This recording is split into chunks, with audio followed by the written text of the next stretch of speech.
Okay, for this project we're going to open up TrekMap.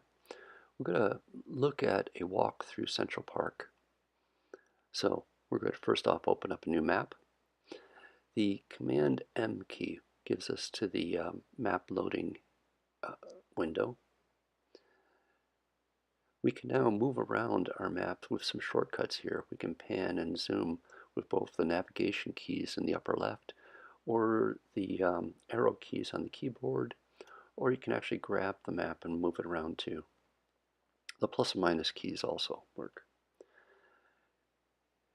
The Command P pulls up the path editor, and here we're creating a path. You notice the squares on those paths. That tells us that we're doing a straight line. Now we've toggled to a curved or smooth line, and we're just kind of laying out the path through the park. I'm going to readjust these in a moment.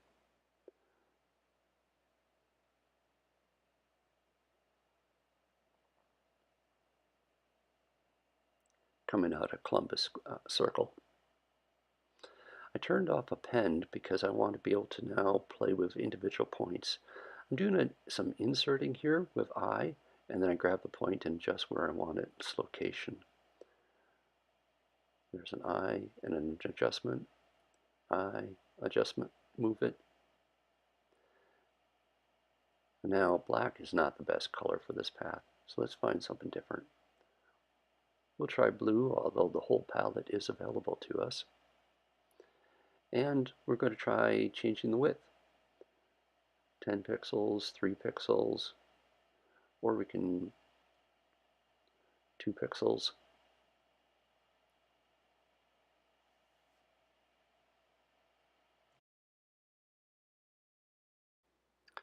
Let's look in detail on how to adjust or tweak the path. Remember, A is appending to the end of the path. If you're in append mode, wherever you click, a new point will be added.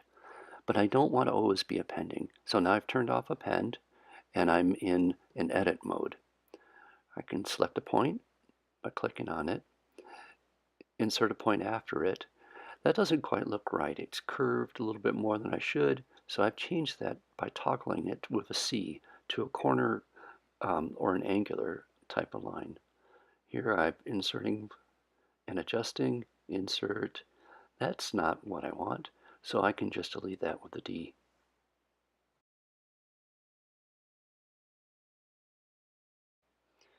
Okay, I'm going to move around my frame and adjust it a bit, and then we'll put some labels on it.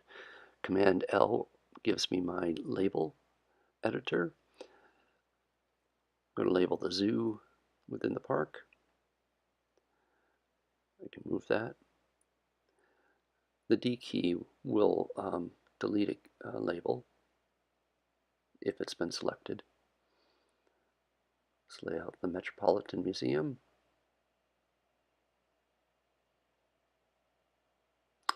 Now both of these are using the default format. You notice, right, it's marked as default, and I'd like to edit that format, so I hit the edit default.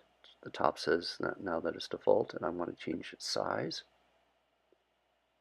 I can change the angle here, and I can decide that it's on a background. Sometimes if your map is really confusing, it's nice to have a background. I'm going to keep the white background. Now, I want a single label that's different. Most of my labels are going to be default, but this one's going to be different than all the other ones. So, Central Park.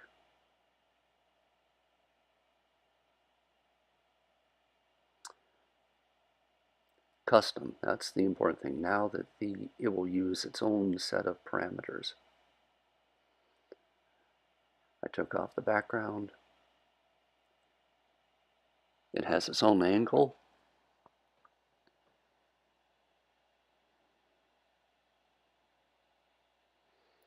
I'm even going to change its font.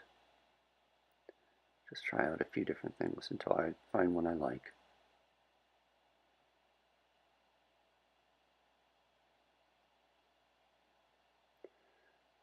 And because this is kind of the central thing, I want to change its size. So that's a custom.